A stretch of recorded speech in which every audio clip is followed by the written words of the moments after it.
एक वो आजतकच्या मॅडम थोडं सरकारला दिसत नाही ते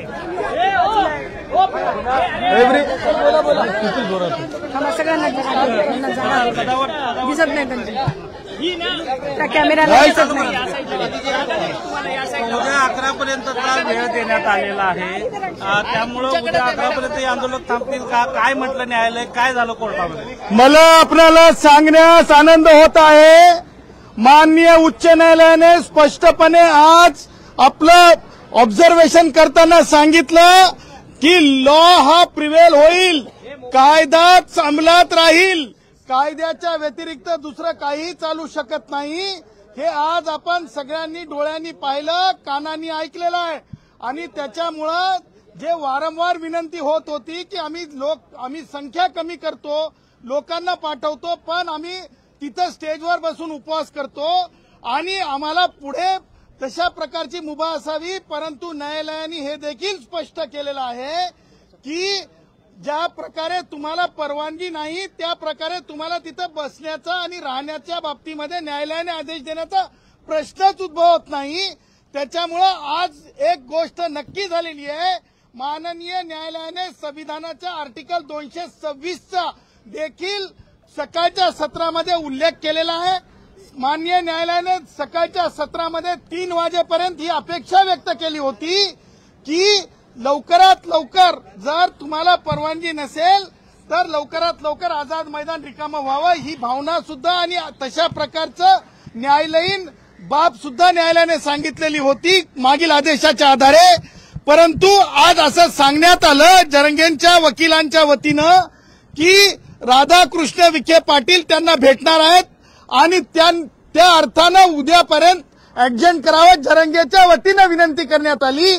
परंतु सरकारच्या वतीने देखील स्पष्ट करण्यात आलं की कोणत्याही प्रकारची परवानगीच नाही, कोणत्याही प्रकारची परवानगीच नाही, कोणत्याही प्रकारची परवानगीच नाही। हे डंक्याची चोट पे मला सांगायचंय, त्या पुढे जाऊन मला तुम्हाला सांगायचंय की परवानगी देण्याचा प्रश्न सुद्धा उद्भवत नाही भविष्यात सुद्धा। त्याचं कारण असं आहे की हंगर स्ट्राईक म्हणजेच आमरण उपोषण करण्याबाबत नवीन जे रूल्स आहेत 2025चे त्याच्यामध्ये कायद्यातच अंतर्भूत नसल्यामुळे जरंगेला आमरण उपोषण म्हणून तिथे बसणं हे सुद्धा कायद्याशी संमत नसल्यामुळे उद्यापर्यंत म्हणजे न्यायालयाने कोणत्याही प्रकारे उद्यापर्यंत राहा तिथं असं म्हटलेलं नाही।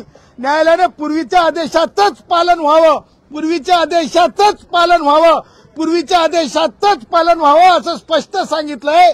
त्यामुळे जरंगे आणि जे कोणी बेकायदेशीर लोक तिथे बसलेले आहेत त्यांनी तातडीने, मला अशी अपेक्षा आहे की उद्याच्या सुनावणीच्या आधी ते रिकामं करतील। सर पण हे सरकार या आंदोलनाला बळी पडतंय का, सरकार आंदोलनाला बळी पडतंय का? ज्या पद्धतीने सरकारचे लोकप्रतिनिधी या आंदोलनाला भेट द्यायला जातात, सकारात्मक पद्धतीने या आंदोलनाकडे बघतात, सरकार बळी पडतंय का आंदोलनाला? मुद्दा असा आहे, अगोदर कोणत्याही आंदोलनाला परवानगीची आवश्यकता असते आणि ते कायदेशीर परवानगीची आवश्यकता असते। जरंगे हे काही लाडके नाहीत ज्याच्यामुळे जरंगेला बेकायदा तिथं बसता येईल। जरंग्याला जर कायदेशीर परवानगी नसेल तर जरंग्याला तिथं कसं काय बसता येईल? कारण परवानगी नाही, कायद्यामध्ये आमरण उपोषणाची तरतूद नाही। न्यायालयाने 3 वाजेपर्यंत रिकामा करावा अशी भावना होती। यापूर्वीचे 2 निकाल जे आहेत, जे अमित साहनीच्या म्हणजे निकालाप्रमाणे सर्वोच्च न्यायालयाच्या जे आहे तिथे लोकांना त्रास होणार नाही अशा प्रकारच्या आंदोलनाची अपेक्षा आहे। हे सगळं लक्षात घेता जरंगेला उद्याच्या तारखेपर्यंत जे आहे कायदेशीर कारणानं तिथून रिकामा करावं लागेल आझाद मैदान, आझाद करावं लागेल आझाद मैदान, आझाद करावं लागेल आझाद मैदान, आझाद करावं लागेल आझाद मैदान, कारण जरंगे तिथं बेकायदेशीर बसलेला आहे। परिस्थिती निवडली आहे का असं राज्य सरकारने म्हटलंय का? गर्दी कमी झाली, गाड्या कमी झाल्या, मुद्दा राज्य सरकारने स्पष्ट केला, बेकायदेशीरपणे ते बसलेत। कारण राज्य सरकारच्या वतीनं स्पष्ट सांगण्यात आलं त्यांच्या परवानग्यांचा जो अर्ज आहे तो अर्ज जे आहे निकाली काढण्यात आला, परवानगी नाकारण्यात आलेली आहे। त्याच्यामुळे जरंगेच्या साठी कोणतेही कायदेशीर दृष्ट्या आज तारखेला जरंगे तिथे कायदेशीर आहेत असं होत नाही. Jarange illegally occupied in Azad Maidan आहेत. Illegally occupied in Azad Maidan, illegally occupied in Azad Maidan आहेत. परंतु आता हैदराबाद गॅजेट जे आहे ते लागू करा अशी मागणी जरंगे. मुद्दा असा आहे की ज्यावेळेस न्यायालयाने फटकारलं नाही, हे फटकारलं अल्टिमेटम गोळ्या घालू हे जे आहेत ना अतिरेकी शब्द मी वापरणार नाही, समर्थन करणार नाही. जे सरकारला मान्य न्यायालयाने प्रश्न विचारला की 25 तारखेच्या आदेशानंतर तुम्ही उशिरा का आलात, त्यावर महाअभिवक्त्यांनी स्पष्टपणे सांगितलं की गणपतीचे दिवस आहेत, जनभावनामध्ये एकमेकांमध्ये कोणता म्हणजे क्लॅश निर्माण होऊ नये आणि म्हणून हे लोक जातील आणि आदेशाचं न्यायालयाचं पालन होईल. हे पाहत असताना न्यायालयाच्या दुसऱ्या आदेशाला आज सकाळी न्यायालयाचे जे तोंडी भावना व्यक्त केल्या न्यायालयाने, या सगळ्या गोष्टी मॅटर्स करतात. त्याच्यामुळे सरकार आपली भूमिका आज ज्या प्रकारे सरकारने स्पष्ट केलेली आहे, सरकारने केलेल्या कायद्याच्या आधारे स्पष्ट केलेली आहे. आणि राधाकृष्ण विखे पाटलाच्या भेटीचा आधार घेत, राधाकृष्ण विखे पाटलाच्या भेटीचा आधार घेत आम्हाला उद्यापर्यंत तरी राहू द्या असं ते म्हणत होते. याचा अर्थ न्यायालयाने त्यांना उद्यापर्यंत तिथं राहा असं म्हटलेलं नाही. न्यायालयाने उद्यापर्यंत तिथं राहा असं म्हटलेलं नाही. न्यायालयाने उद्यापर्यंत तिथं राहा असं म्हटलेलं नाही. न्यायालयाने स्पष्टपणे पूर्वीचे आदेश आणि परवानगीच्या बाबतीमध्ये नाकारलेल्या बाबी अधोरेखित केलेल्या आहेत. त्याच्यामुळं जे काही वास्तव्य आहे ते बेकायदेशीर वास्तव्य जरंगेचं आहे. सरसकट कुणबीमधलं आरक्षण देण्याऐवजी आता हैदराबाद गॅजेट लागू करा अशी मागणी आता राज्य मंत्रिमंडळाच्या उपसमितीसमोर जरंगे पाटील करतात. ही योग्य मागणी आहे का काय? ते जी काही राज्य सरकारची काय उपसमिती आहे त्याच्यामध्ये राधाकृष्ण विखे पाटील आहेत. मला राधाकृष्ण विखे पाटील आणि सगळ्या कमिटीला सांगायचंय, अरे बाबांनो, अगोदर भारतीय संविधानामधून जो कायदा निर्माण झाला त्या कायद्याला म्हणतात रिझर्वेशन ऍक्ट, तर वाचून घ्या. अशा प्रकारे एखाद्या गॅजेटरच्या आधारे आरक्षण देण्याची तरतूद कुठे आहे का? तो जरंग्या बोलतो, तुम्ही म्हणायला लागता हो रे हो, हो रे हो, हो रे हो. असं नाही रे बाबांनो. गॅझेटरच्या आधारे कोणत्याच प्रकारे मागासलं ठरत नाही. एका वर्गातून दुसऱ्या वर्गात पाठवा असं ठरत नाही. मला राधाकृष्ण विखे पाटलांना प्रतिप्रश्न विचारायचा आहे, जरंगेला प्रतिप्रश्न विचारायचा आहे. जरंगे आणि राधाकृष्ण विखे पाटील कोणत्या एका कायद्याच्या तरतुदीत एका ओळीत लिहिलेलं आहे की एखाद्या गॅझेटरच्या आधारे दुसऱ्या एका समूहातून दुसऱ्या समूहात जाता येते?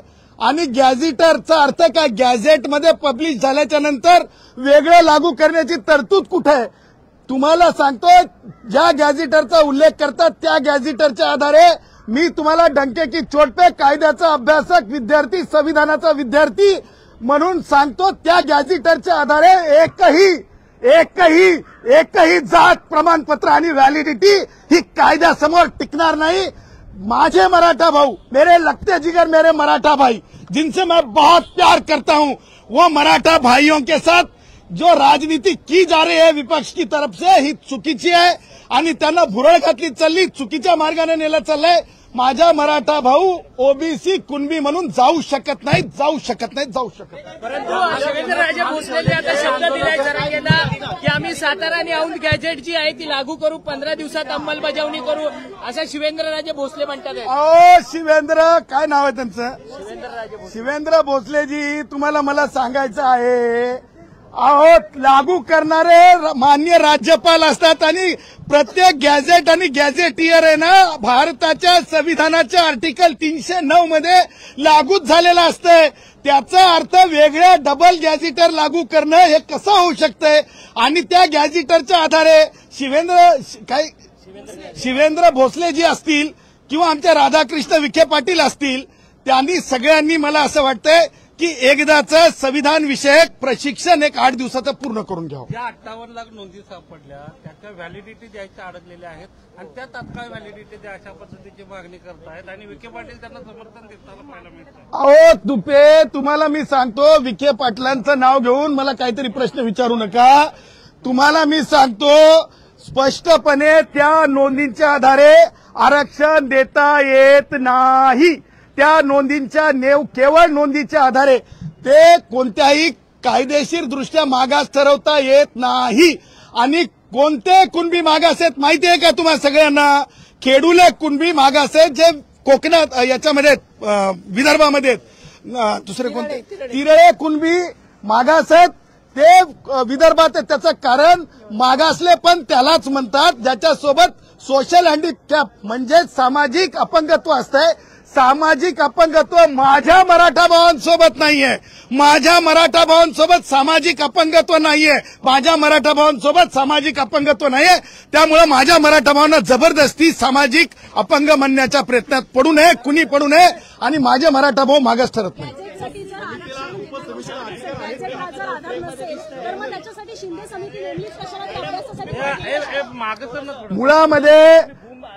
मुळामध्ये माननीय निवृत्त न्यायमूर्ती संदीप शिंदे यांची जी समिती आहे मला माहित नाही काय अभ्यास करतीये, परंतु मला एवढं माहित आहे की माननीय न्यायमूर्ती संदीप शिंदे साहेबांना माधुरी पाटील विरुद्ध कास्ट स्क्रुटिनी कमिटी ठाणे ही जजमेंट माहित आहे की कोणत्याच परिस्थितीमध्ये आजोबाला प्रमाणपत्र मिळालं म्हणून नातीला मिळू शकत नाही. प्रत्येकाला अफिनिटी आणि व्हिजिलंट टेस्ट पूर्ण करावी लागते. त्याचबरोबर शिंदे साहेबांच्या समितीच्या आधारे कोणत्याच प्रकारे माझे मराठा भाऊ कुणबी ठरू शकत नाहीत. कारण एकदा नाही तीन वेळेस सर्वोच्च न्यायालय, उच्च न्यायालय, सर्वोच्च न्यायालयाने सांगितलं मराठा आणि कुणबी वेगळे. अहो विखे पाटील, अहो ऐका अहो नाही मी ते शब्द वापरणार ते जरंगेच्या तोंडी टाका. मी अहो विखे पाटील तुम्ही असं काही का चुकीचं सांगता? आम्ही विरोधक आहोत.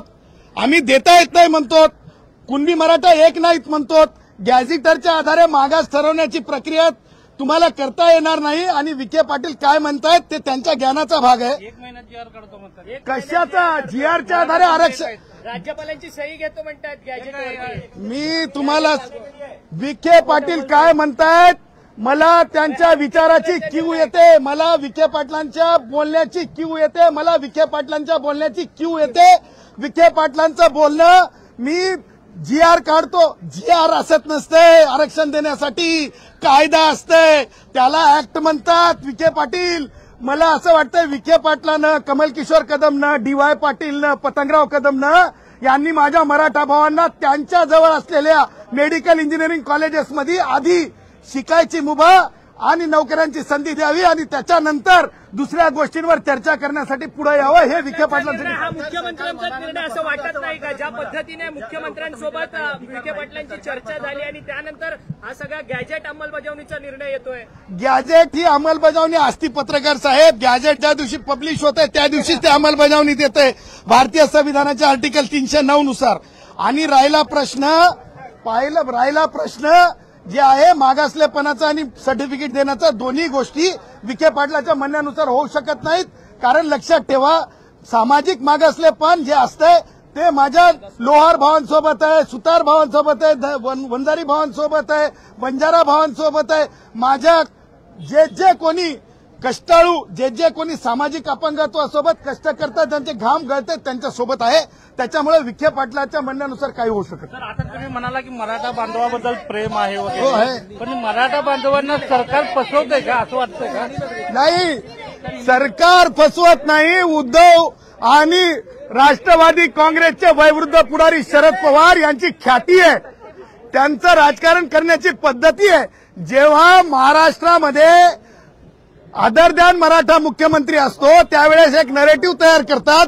जसं लोकसभेला संविधान खतरे में म्हणलं होतं त्याच प्रकारचा नरेटिव्ह तयार करून आज हे दाखवायचा प्रयत्न करतात की मराठ्यांच्या विरुद्ध सरकार आहे. त्यांची गडीचा मुद्दा जो आहे या विपक्षच्या लोकांचा तो आहे की ब्राह्मण समाजाचे मुख्यमंत्री आहेत. हा कळीचा मुद्दा आहे.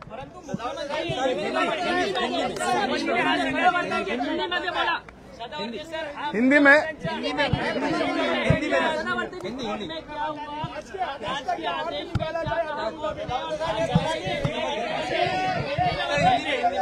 सर विखे पाटिल हैदराबाद गैजेट लागू करने के संबंध में बात कर रहे हैं जरंगे पाटिल से. इस पूरे वाकये को क्या समझेंगे आप? देखिए हम ये कहना चाहते हैं आज जिस तरह से माननीय उच्च न्यायालय के मुख्य न्यायमूर्ति जी ने अपनी सुनवाई में जो आदेश पारित किया है, इसका सीधा अर्थ यह है कि कानून की और संविधान की हकों की, जो आम नागरिक है बम्बई के, उनके हकों का रक्षण हो। उन्होंने अपनी तौर के ऊपर ये भी बताया कि जिस तरह से बम्बई को तकलीफ हुआ, ये सारी बात जो है बहुत ही गंभीरता से लेने की जरूरत है। उस पर राज्य सरकार को हलफनामा दायर करने को कहा। राज्य सरकार ने हलफनामा दायर किया है। राज्य सरकार ने कहा है कि वो किन किन तरह से अपने कोशिशें लगाए थे कि बम्बई का लाइफलाइन डिस्टर्ब न हो। उसके आगे माननीय उच्च न्यायालय ने ये बात को गंभीरता से कहा है कि जबकि कोई कानूनन आपके पास परवानगी नहीं है मिस्टर जरंगे के पास, तो वहां वो रह नहीं सकते हैं। राजनीति से कोर्टों को और डिस्कशन से कोर्टों को लेना देना नहीं है, ये भी स्पष्ट हुआ है। इस मद्देनजर यही कहना पड़ेगा कि जब कानूनन अनशन जो जिसे हंगर स्ट्राइक करते हैं वो कर ही नहीं सकते, ये बात भी कानून में लिखित है।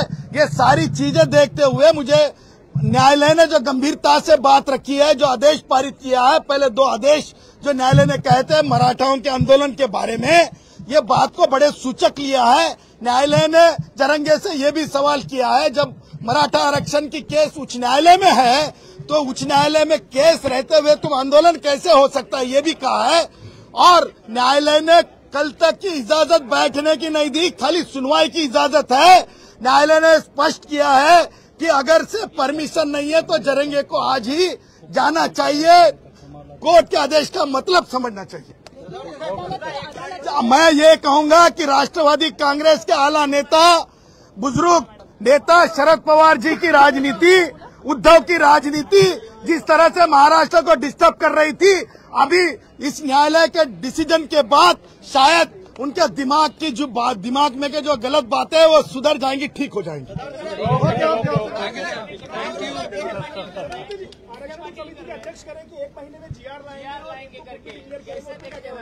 अरे भाई क्या कहते हैं, इनका नाम क्या है, राधा कृष्ण विखे पाटिल जी। अरे भैया हम ये कहना चाहते हैं कि भारत के संविधान की धारा 309 के तहत जो गैजेटर लागू हुआ है, लेकिन गैजेटर का मतलब ये नहीं है विखे बाबू, ये नहीं होता है कि गैजेटर हैदर निजाम कौन था वो, उसके आधारी के ऊपर एक समूह को दूसरे समूह में नहीं ले जा सकते।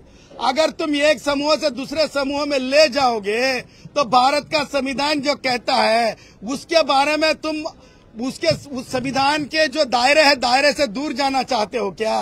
तुम मंत्री हो, तुम किसी भी हालत में मराठा भाइयों को मेरे कुनबी डिक्लेयर नहीं कर सकते। वो क्या बोले हैं ये तो पता नहीं है, लेकिन जीआर के आधार पे बैकवर्ड डिक्लेयर करना कानून में नहीं है। उसके लिए कानून जिसे हम कहते हैं एक्ट बोलते हैं, उसे बनाना पड़ता है, और एक्ट बना चुकी है महाराष्ट्र की सरकार, जिसे चैलेंज जो है बम्बई हाईकोर्ट में किया गया है।